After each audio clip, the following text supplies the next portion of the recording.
este proceso de infección viral produce episodios de viremia y activa la cascada de coagulación a través de la secreción del factor de von Willebrand de las células epiteliales del endotelio capilar. Produce una activación de las plaquetas y una formación de coágulos, como vamos a ver posteriormente.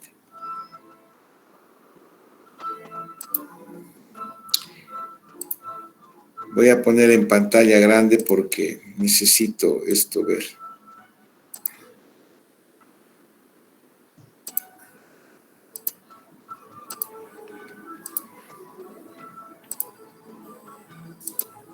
¿Ven pantalla grande ahora?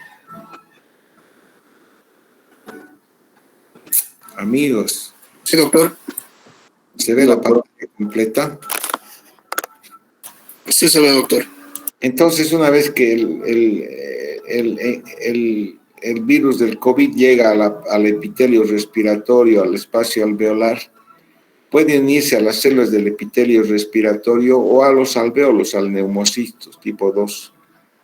A través de los receptores de la enzima convertidora, estas espículas se unen acá y con ayuda de un receptor, una proteína transmembrana, entran a la célula, donde son endocitados y transportados al interior de la célula y liberan su RNA del virus. Una vez que el virus libera el RNA, va al aparato de Golgi y empiezan a introducirse poliproteínas y se produce el complejo de replicación que va a reproducir el virus, el RNA viral. Llega un momento en que se produce un nuevo virus que luego también es endocitado para su transporte a las células, va a su transporte dentro de la célula y llega a la superficie y este virus es nuevamente liberado. Obviamente ya no en cantidades mucho mayores porque se ha producido una replicación viral dentro de la célula. Estos nuevos virus van a infectar otras células del aparato respiratorio o van a ser secretados por las vías respiratorias y producir contagio a otras personas. En este proceso de entrada del virus, replicación del NR viral, el virus toma control de todos los sistemas de producción de la célula y esta célula infectada puede necrosarse, puede tener una necrosis y una destrucción total. Y esos son los causantes de las afecciones más graves. También se ha demostrado que los virus, que este estado de la infección por SARS-CoV es un estado procoagulante. Procoagulante porque genera la formación de trombos a nivel de los vasos intrapulmonares. No porque exista un fenómeno de tromboembolismo pulmonar.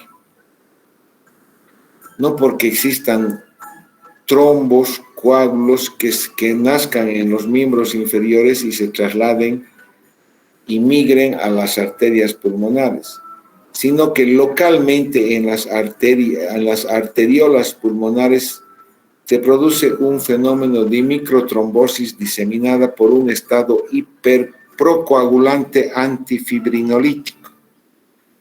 ¿Eso qué significa? En las primeras etapas de la enfermedad se produce un estado de viremia. Los virus circulan por la sangre y activan a las células inmunes, los linfocitos, los monocitos, los polimorfos nucleares. Activan a las células inmunes. Actúan sobre las células del endotelio capilar, las células endoteliales capilares, y producen una secreción de citoquinas. Estas mismas células inmunes activadas por la acción del virus van a producir una secreción de citoquinas, el factor de necrosis tumoral, la interleuquina 1, 6, 8. que van a ser importantes en la reacción inflamatoria de la persona. Sin embargo, no solamente es eso, sino que se activa la cascada de coagulación. Se activa la cascada de la coagulación porque empieza a aparecer factor tisular en las células del endotelio capilar. Los mismos monocitos activados secretan factor tisular. Y hay una disminución de la trombomodulina de estas células epiteliales, lo que reduce la activa la cascada de coagulación. Y empiezan a generarse mallas de fibrina porque se secretan el factor de von Willebrand, que empieza a atrapar plaquetas. Estas mismas plaquetas vuelven a activarse y estas células inflamatorias activadas se destruyen y secretan citoquinas que van a volver a actuar sobre las células endoteliales capilares para perpetuar la inflamación. Hay factores que reducen la fibrinolisis. Entonces, al estar activado la cascada de coagulación, un estado procoagulante y una disminución de la fibrinolisis, va a aumentar las mallas de fibrina con el factor de von Willebrand y se va a generar un trombo rico en plaquetas y con una malla de fibrina. Y este trombo va a obstruir esta arteriola, este vaso pulmonar. Y muchas personas aducen que no solamente es la acción del virus lo que daña al pulmón, sino que esta enfermedad produce un estado procoagulante con la generación de microtrombos diseminados en todos los vasos pulmonares. Y eso va a producir una enfermedad por alteración del intercambio gaseoso. Además, todas estas citoquinas, estas células inflamatorias se adhieren al epitelio, a las células endoteliales capilares y se produce una disrupción de esas uniones íntimas que existen en las células endoteliales y estas células se abren y se produce una salida, una pérdida del líquido plasmático y que va a producir un edema intersticial pulmonar. Va a salir también células polimorfonucleares, macrófagos, monocitos, que al estar activadas van a producir un daño. Entonces, esta fuga de plasma de los capilares, de las arteriolas pulmonares hacia el intersticio, más la activación de todas estas células inflamatorias, van a inducir a los diversos grados de insuficiencia respiratoria que conocemos. Entonces, una vez que llegan a la vía respiratoria los virus, si es una cantidad moderada, pues el cuadro puede ser asintomático, pero si es significativa, empieza a afectar, a lesionar las vías del tracto respiratorio superior e inferior del tracto gastrointestinal. Al existir una desregulación del eje de la enzima convertidora, hay un aumento de la permeabilidad vascular y un edema pulmonar. Al estar sobreactivado el sistema inmune por las células T, también se produce una disfunción inmune, una tormenta de citoquinas, un exceso de citoquinas. Interleuquina, sobre todo la interleuquina 6. Y eso también va a generar lo que es el síndrome de distrés respiratorio, que es la forma más grave de insuficiencia respiratoria que puede conducir a la muerte. Esto es a nivel pulmonar. Sin embargo, a nivel sistémico, existe una replicación viral no solamente en el pulmón, en el riñón, en el hígado, en el mismo corazón. Y esta replicación viral va a activar al sistema inmune, va a generar una respuesta inflamatoria sistémica exagerada y descontrolada. Hay un exceso de citoquinas proinflamatorias que van a producir lo que se llama una respuesta inflamatoria sistémica exagerada, desregulada, que en su forma más grave puede llegar a producir un choque séptico, una falla multiorgánica, coagulación intravascular diseminada y también conducir a la muerte. Los síntomas más frecuentes de esta enfermedad, en casi el 70-80%, son fiebre, tos seca y dificultad respiratoria.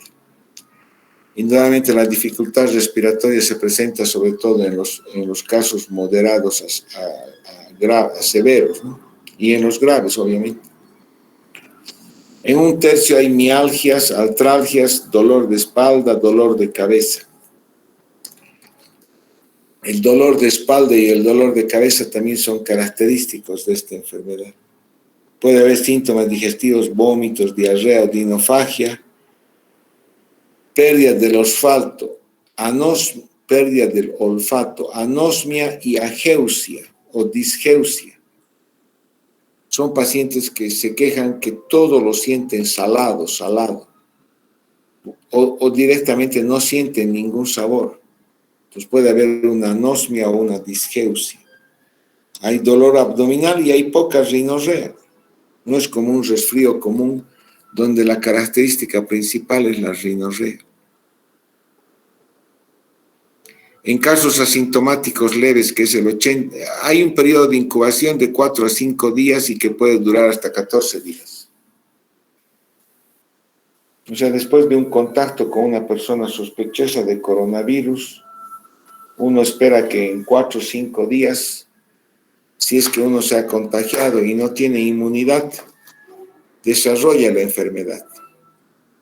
Sin embargo, dependiendo del grado de inmunidad de esa persona, puede tardar hasta 14 días en desarrollar la enfermedad.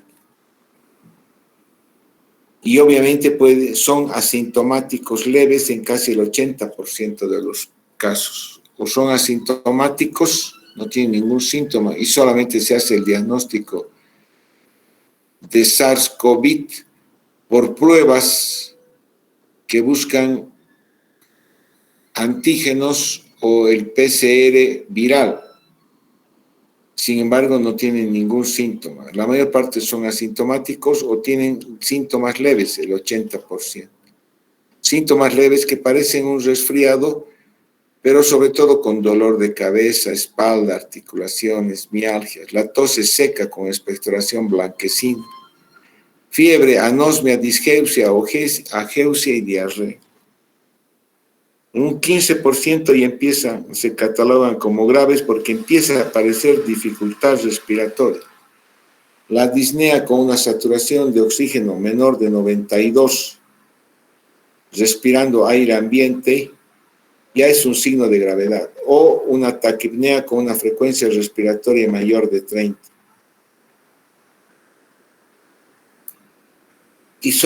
Y en algunos pacientes con enfermedades crónicas, debilitantes, con inmunodepresión, pueden desarrollar una enfermedad crítica en un 5%, con mayor dificultad respiratoria, una saturación de oxígeno menor de 90%, taquicardia, taquipnea y alteración del estado de la conciencia. Entonces, estos pacientes se los denomina críticos y obviamente son los que van a terminar o hospitalizados o en salas de terapia. Los pacientes asintomáticos solamente tienen una prueba de COVID positivo. La enfermedad moderada tiene síntomas sistémicos de fiebre, dolor, cefalea, tos, pero no tiene dificultad respiratoria, ni tampoco hay anormalidades en los estudios de imagen, que no se hacen. En la enfermedad moderada ya hay dificultad respiratoria, y hay evidencia de una enfermedad, de una infección del tracto respiratorio inferior, ya sea porque aparece disnea o porque nosotros tenemos estudios anormales. Sin embargo, la saturación todavía se mantiene en niveles adecuados. El cuadro es severo cuando ya empieza a aparecer una taquipnea con más de 30 respiraciones por minuto, cuando la saturación va disminuyendo menos de 92, 90, cuando la PAFI es menos de 300, o cuando se evidencia en la radiografía o en la tomografía infiltrados pulmonares que comprometen en más del 50% del área de los campos pulmonares. Obviamente estos pacientes con enfermedad severa tienen que ser hospitalizados. Y enfermedades críticas cuando aparece falla respiratoria, el síndrome de distrés respiratorio, shock séptico o falla de órganos. En la evolución de esta enfermedad moderada, leve, moderada, grave, con los síntomas que acabamos de describir, en todo se debe hacer aislamiento para evitar los contagios. En las primeras 2-3 semanas, desde que empieza el contagio, todos estos síntomas están siendo producidos por la replicación viral, por la invasión viral. Se ha demostrado que el COVID tiene varias fases. Una primera fase que es producido por la infección viral en las primeras dos semanas. Después se introduce el componente inflamatorio. El componente inflamatorio que junto con el daño viral, los dos juntos van a dañar más al pulmón y van a producir enfermedades más severas, más críticas. Y posteriormente si el paciente no fallece, puede terminar en la fase fibrótica. El daño del parénquima pulmonar la destrucción del parénquima pulmonar ha sido tan severo que puede terminar haciendo una fibrosis pulmonar. Indudablemente en la primera etapa de la enfermedad donde existe ese fenómeno de replicación viral es donde mejor actúan los antivirales. Los antivirales, cuya eficacia va disminuyendo en forma progresiva a medida que pasan los días. Y obviamente después de la segunda, tercera semana, cuando cuando se desencadena el proceso inflamatorio, es necesario una terapia antiinflamatoria para controlar ese proceso de respuesta inflamatoria sistémica desregulada, no controlada.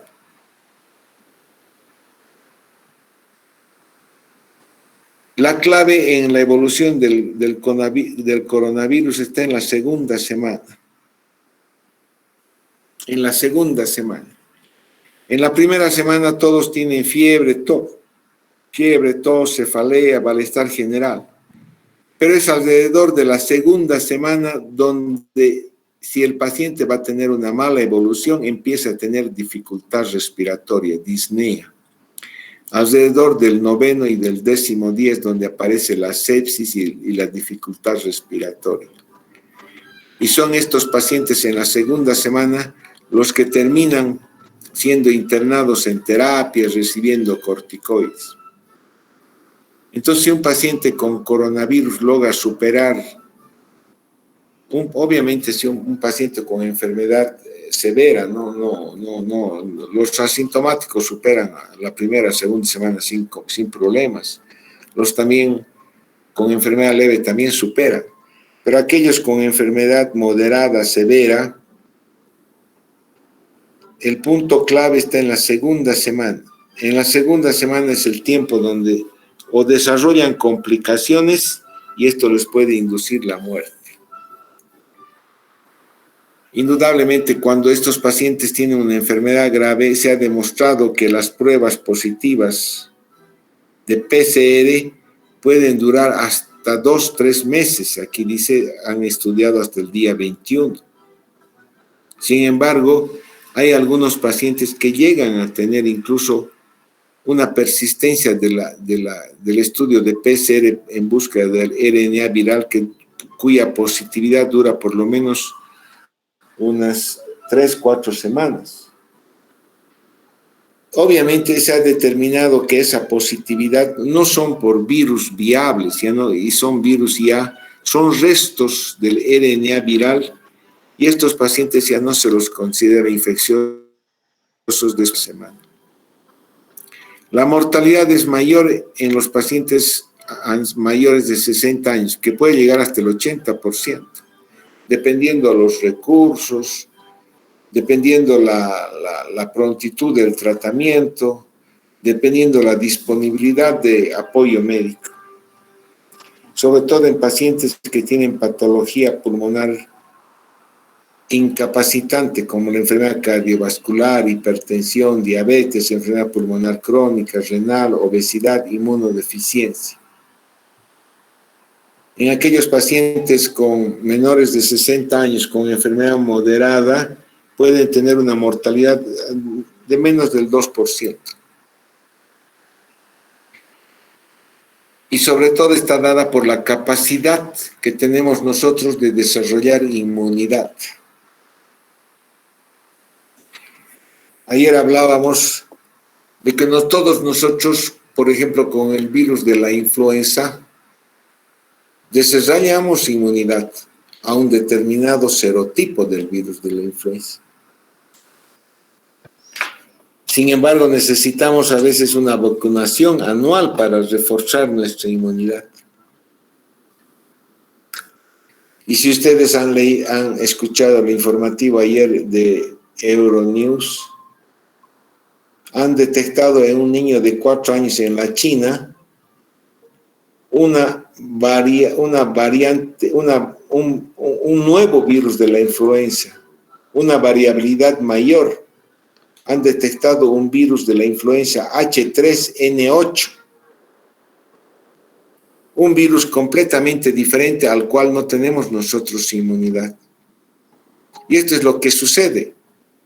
Nosotros cuando entramos en contacto con nuevos agentes extraños, antígenos extraños, tenemos que procesar la inmunidad a través de una célula presentadora de antígenos, que es la dendrita, que va a activar a los linfocitos T y se van a convertir en linfocitos B, y solo los van a producir anticuerpos. Entonces, esta es la verdadera inmunidad. Porque los anticuerpos que producimos durante la enfermedad, tanto la inmunoglobulina M como la G, tienen una duración transitoria. Muchos han demostrado que a los 6-8 meses ya no tenemos ningún anticuerpo.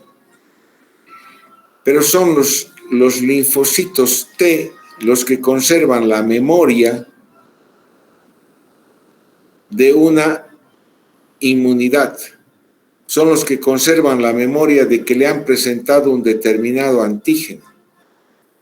Y son nuestros linfocitos T los que posteriormente, porque todos nosotros nos vamos a infectar con coronavirus en algún momento, porque el coronavirus no se va a ir, se va a quedar en el medio ambiente, se va a quedar como parte de los virus habituales de la humanidad. Si sus linfocitos T han aprendido adecuadamente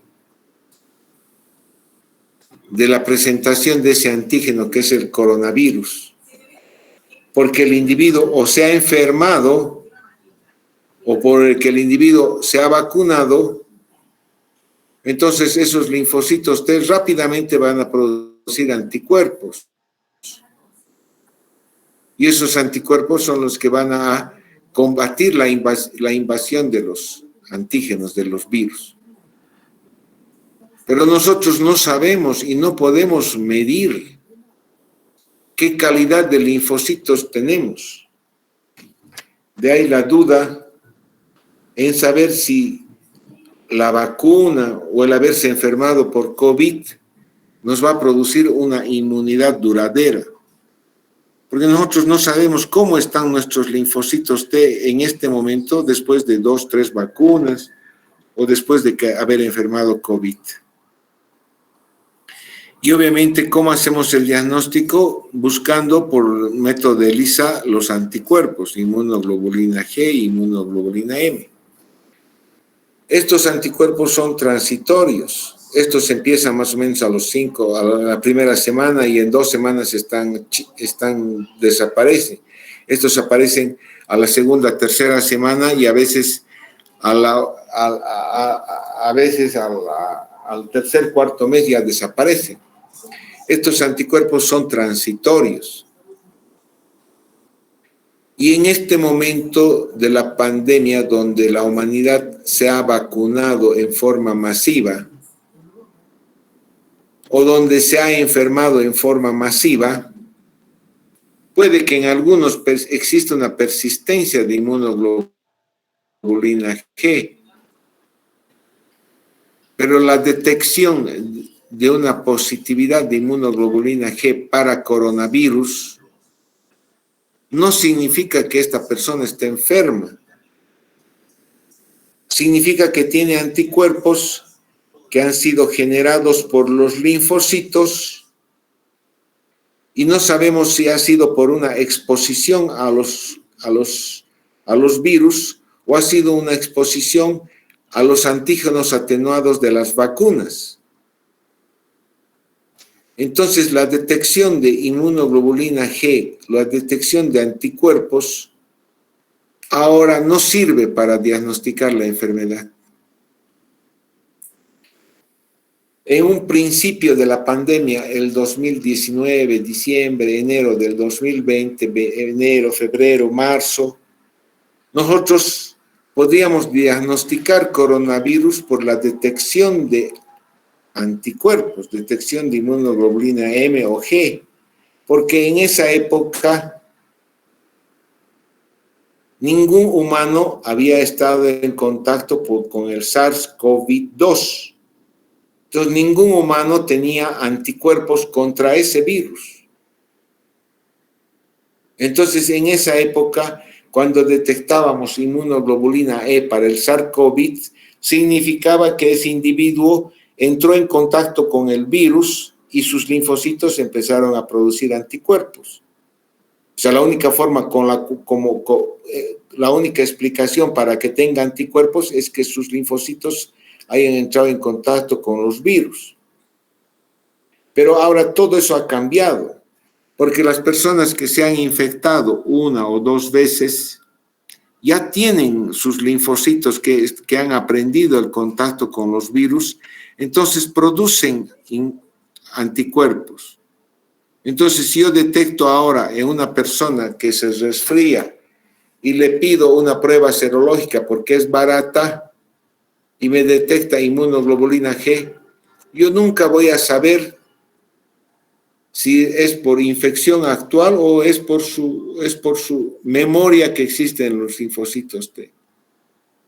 Actualmente la forma como detectar la presencia de esta enfermedad es buscar los virus, ya sea el antígeno viral de las espículas de la glicoproteína, de las proteasas de las espículas, o haciendo una reacción en cadena en polimerasa en tiempo real que busca restos de virus, del RNA viral. Entonces, estos 2 estudios están buscando el virus, no están buscando los antígenos, no están buscando los anticuerpos, están buscando la presencia del virus y obviamente la presencia de un antígeno viral o un PCR en tiempo real positivo y es indicativo que ese individuo tiene virus en su cuerpo. Y obviamente si tiene síntomas se cataloga como coronavirus. En el laboratorio de estos pacientes tienen linfopenia. Los pacientes más graves pueden tener un estado hiperinflamatorio procoagulante caracterizado por una elevación de la proteína C reactiva. No es la reacción en cadena de polimerasa. Esto es PCR. Proteína C reactiva. Elevación de la ferritina, del LDH. El estado procoagulante con generación con generación de estos coágulos y activación de la fibrinólisis va a producir restos de fibrina, productos de degradación de la fibrina de estos coágulos. Y estos productos de la degradación de la fibrina se llaman D-dímero. Indudablemente, cuando yo tengo una activación de la cascada de la coagulación con secreción de citoquinas, yo voy a tener un exceso de interleuquina 6, que es una de las citoquinas proinflamatorias más importantes. Y puedo dosificar la interleuquina 6.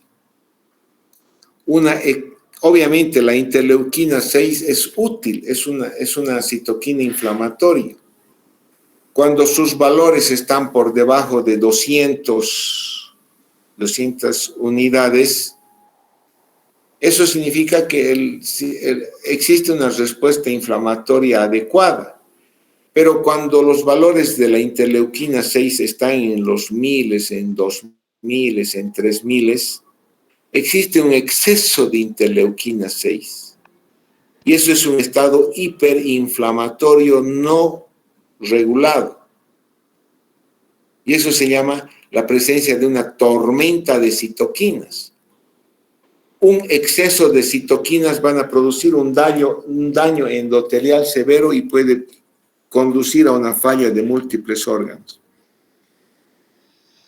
Para el diagnóstico también puedo hacer uso de radiografía de tórax y tomografía. Entonces, en el diagnóstico de COVID hay dos formas de pruebas. Los que detectan virus, que son los que estudian restos del RNA viral, o el antígeno viral de las espículas de la glicoproteína, ya sea en hisopados naso-orofaringeos, en el esputo, en el lavado alveolar. Se hace una reacción en cadena de polimerasa en tiempo real, o se puede hacer una prueba antigénica rápida, que es la que más se usa, es la más barata y la que más se usa. O puedo hacer detección de anticuerpos que detectan la respuesta inmune, anticuerpos específicos.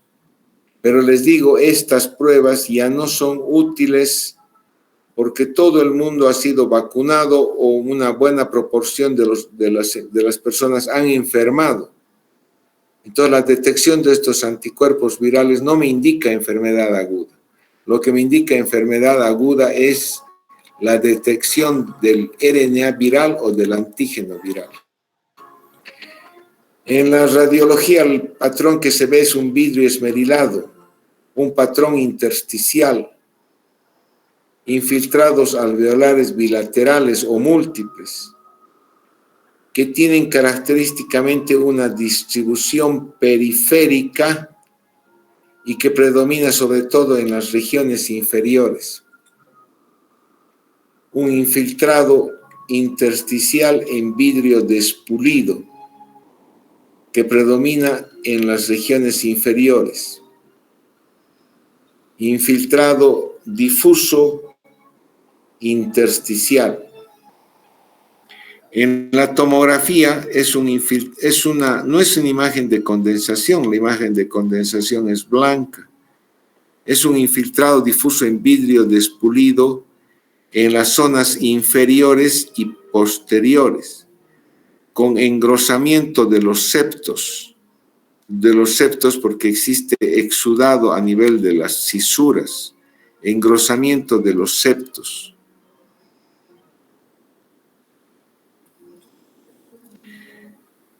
Hay un compromiso difuso de ambos campos pulmonares. En este caso, un COVID severo que respeta solamente la parte superior del pulmón izquierdo y parte del vértice derecho. Pero después es un compromiso bilateral. Bilateral, con engrosamiento de los septos, con broncograma aéreo, porque llega un momento en que el parénquima se aumenta tanto de densidad que rodea los bronquios que se mantienen permeables, broncograma aéreo. Estas son las arterias pulmonares, las blancas, las negras es el broncograma aéreo. Y el engrosamiento de los septos. Es una afección sobre todo periférica y posterior. Periférica y posterior. Esto es importante reconocer porque una de las formas para mejorar la oxigenación es considerar que las partes anteriores de los pulmones se encuentran relativamente preservadas. El compromiso sobre todo es periférico y posterior. Toda esta parte anterior del pulmón se encuentra relativamente preservada.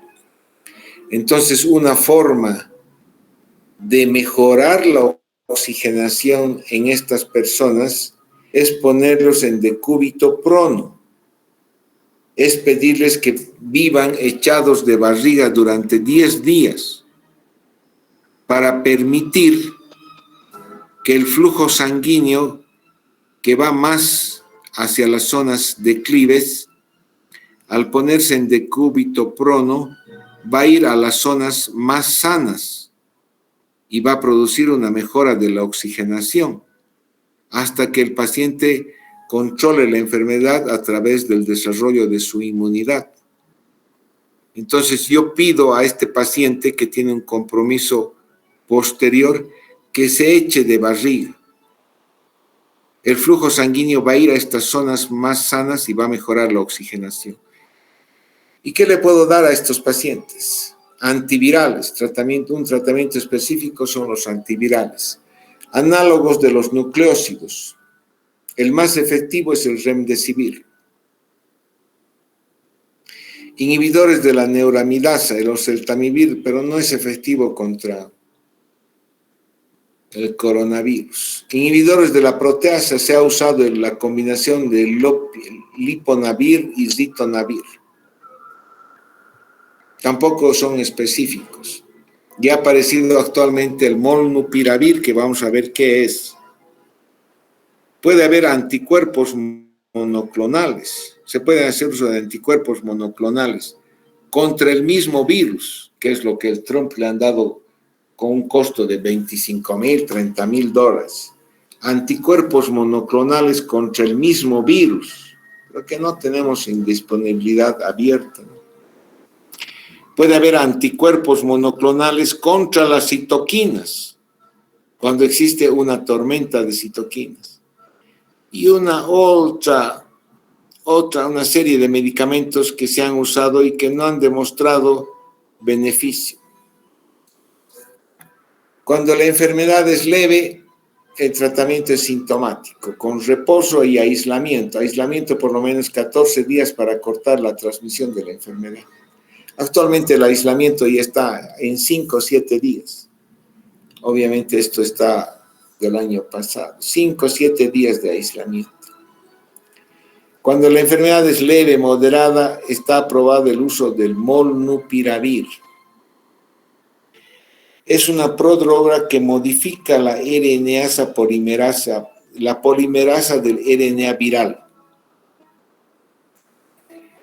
Al modificar la polimerasa del RNA viral, entonces en ese proceso de replicación viral, induce que cambien los aminoácidos de la cadena del RNA, introduce adenosina en vez de guanosina, o introduce guanosina en vez de adenosina, y al alterar la cadena del RNA viral, entonces la hace ineficaz. Entonces ese virus que tiene un RNA viral alterado no va a ser contagioso y más bien se destruye. Ese es el molnupiravir que ha sido aprobado como droga de uso por vía oral en los primeros 5 días de inicio de la enfermedad, donde la eficacia es mayor, sobre todo en pacientes de riesgo, porque evita la progresión de la enfermedad hacia formas más severas o críticas. Molnupiravir. También ha sido aprobado para la enfermedad leve el uso de tiempos cortos de remdesivir en los primeros días, o 3 días de remdesivir, que también disminuye la replicación viral. Se da antiinflamatorios como el paracetamol, ibuprofeno, aspirina, y se modula la inmunidad de ese paciente. Se ha demostrado que el sulfato de zinc, la vitamina D3, la vitamina C, estimulan la inmunidad del paciente. Estimulan la producción de anticuerpos. Hace que los linfocitos T sean más efectivos en producir anticuerpos. Cuando la enfermedad es más grave, hay que hospitalizar a los pacientes, hay que hacer oxigenoterapia. Oxigenoterapia para mantener una adecuada saturación entre 90 y 95%, 88 a 95%. Ya sea usando diversas formas de oxigenoterapia, puntas nasales, mascarillas simples, mascarillas con reservorio, puntas nasales de alto flujo, CPAP nasal, todas esas formas no invasivas de administrar oxígeno. Cualquier forma de oxigenoterapia que logre tener una saturación de oxígeno entre 90 y 94, 95% es eficaz y suficiente para sobrellevar los primeros días de la enfermedad. Y obviamente otro mecanismo que ayuda para mejorar la oxigenación es el decúbito-prono. Vigil. Son personas que deberían una vez diagnosticado un coronavirus moderado, severo, deberían vivir echados de barriga las 24 horas del día durante por lo menos 5 días hasta pasar las 2 semanas de su enfermedad. Levantarse solamente a comer y al aseo personal. El decúbito prono ha demostrado que mejora el intercambio gaseoso porque el compromiso del pulmonar del coronavirus sobre todo es en las partes inferiores y posteriores del pulmón. Se puede usar antivirales, los dos aprobados, el remdesivir y el molnupiravir. Remdesivir durante 5 días, algunos dicen 10 días. Tratamientos antiinflamatorios con corticoides, infusión de dexametasona. Infusión de dexametasona en una dosis de 16 miligramos en 24 horas. Paracetamol, ibuprofeno. Anticoagulantes, porque se ha demostrado que esta enfermedad es una enfermedad procoagulante. Generan trombos, inmunotrombos a nivel de los vasos pulmonares. Enoxaparina, rivaroxaban, aspirina. También modulamos la inmunidad con la administración de sulfato de zinc, vitamina D3, vitamina C. En la evaluación de estas personas hay que ver si está en un estado hiperinflamatorio. Un estado hiperinflamatorio caracterizado por una secreción exagerada de citoquinas, la interleuquina 6, que se manifiesta por una disfunción de órganos y que podemos detectar por la elevación de la ferritina, el D-dímero, la LDH.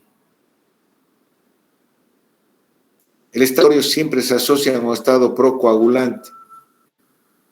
Y obviamente confirmamos la presencia de este estado hiperinflamatorio dosificando los niveles de interleuquina 6, que si están más de 500, entonces asumimos que existe una exageración de la producción de interleuquinas. Y podemos dar anticuerpos monoclonales contra la interleuquina 6, que se llama tocilizumab. Sin embargo, muchos dicen que no, tampoco es útil, no es la panacea el tocilizumab. Pero si se detecta un estado hiperinflamatorio, sería mejor dar anticuerpos monoclonales que no dar nada. Antibióticos. solo si se detecta la presencia de una sobreinfección bacteriana. Indudablemente, no se da antibióticos desde el principio de la enfermedad. Quizás después del 10º, 14 días, por el daño pulmonar y por el estado de inmunodepresión que pueda tener una persona, existe una predisposición a la infección bacteriana. Entonces nosotros pensamos en dar antibióticos, ceftriaxona, amoxicilina, o los antibióticos de acuerdo a los cultivos que se vayan a realizar. Tratamientos controversiales para esto es el plasma hiperinmune, que ya no se usa, que en principio de la pandemia, cuando no sabíamos qué dar, a todos dábamos plasma hiperinmune. Pero su nombre dice plasma hiperinmune, pero no sabemos cuán inmune es. O sea, si me traen un plasma de una persona que ha enfermado con coronavirus, pero que no ha generado anticuerpos, que no tiene la suficiente concentración de anticuerpos, entonces no va a servir de nada. No es un plasma hiperinmune, es un plasma normal de un individuo que ha enfermado coronavirus. Por eso han demostrado que cuando los niveles de anticuerpos son bajos en el plasma que administro, la eficacia, la mortalidad sigue siendo alta. Cuando los niveles de anticuerpos de la unidad de plasma que administro tienen niveles altos, entonces puedo disminuir la mortalidad. Entonces yo debería medir los anticuerpos en las unidades de plasma que me van trayendo del banco de sangre para saber si tienen niveles de anticuerpos altos o niveles de anticuerpos bajos. Porque si tienen niveles de anticuerpos bajos, de nada vale darle plasma, que no sería plasma hiperinmune, sería un plasma normal. La colchicina también se ha demostrado como una droga antiinflamatoria que disminuye la generación de colágeno y que algunos estudios han demostrado que disminuye ese proceso fibrótico residual del coronavirus, pero tampoco ha demostrado utilidad. La ivermectina, que es un antiparasitario que se ha usado en un principio para disminuir la replicación viral y que en los últimos años o que en los últimos tiempos no ha demostrado ninguna eficacia. La cloroquina y la hidroxicloroquina, que también han sido usadas como medicamentos para evitar la replicación viral, pero ninguno de estos son medicamentos aceptados actualmente para el tratamiento del coronavirus. Y lo más útil, obviamente, es la vacuna. La vacunación, ya sea vacunas rusa, china, Moderna, Johnson, cualquier vacuna es útil. Indudablemente las vacunas, la china y la rusa, las han fabricado usando los antígenos, las proteasas de los antígenos, de las espículas. Mientras que la Moderna, la Johnson, usan segmentos del RNA viral y asumen que esos segmentos, esas vacunas que se han hecho en base al RNA viral pueden ser más efectivas que aquellas que se han hecho con los antígenos de las espículas. ¿Tienen preguntas?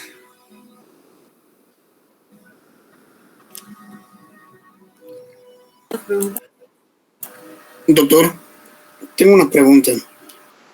¿Cómo es posible lograr hablar con las personas e ir en contra de su intención de querer hacer algo cuando no tenían que hacer nada? Por ejemplo, con medicamentos como el dióxido de cloro. Bueno, no son medicamentos, con el dióxido de cloro y su difusión en el país.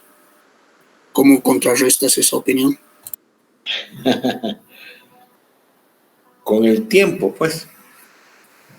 El 2019, los primeros 6 meses del 2020, cuando toda la humanidad estaba empezando la pandemia, todos teníamos miedo. Todos teníamos un miedo tremendo. Entonces todos hacíamos uso de todas las cosas para tratar de contrarrestar esa enfermedad de la cual no conocíamos. Conocíamos a sus pares, que son el SARS-CoV, el MERS, pero no conocíamos la emergencia de este nuevo virus. Y de ahí ha nacido el uso del dióxido de cloro, que no es un medicamento, es un tóxico. Es un tóxico. Y que no ha demostrado ninguna utilidad y en ningún, bueno, en esta parte del mundo, en Sudamérica, creo que también en España han usado. Pero a medida que pasa el tiempo, la gente se ha dado cuenta que no sirve para nada. Y obviamente no hay ningún estudio científico del dióxido de cloro. Yo creo que la emergencia del dióxido de cloro se ha dado por el miedo de la humanidad a algo desconocido. Si te hubieran dicho a vos, o la periodista de que no me pierda, hubiera sacado con que la papa runa, la cáscara de la papa runa, han demostrado que disminuye el coronavirus, todos hubiéramos comido cáscara de papa runa. Es el tiempo lo que ha aclarado la figura del dióxido de cloro. No creo que ya nadie use dióxido de cloro en estas épocas. La verdad ahora no he escuchado de gente que esté usando el dióxido de cloro, pero yo he tenido dos conflictos en personas muy cercanas con el dióxido de cloro, a las cuales por una ha muerto mi abuelo, ha fallecido, y sí era por el temor de la gente de querer ponerse algo, pero con mi madre no fue así. Yo sí tenía miedo, quería darle cualquier cosa, pero al final de cuentas dije volver a las bases y qué es lo que dice la ciencia. Entonces fue en contra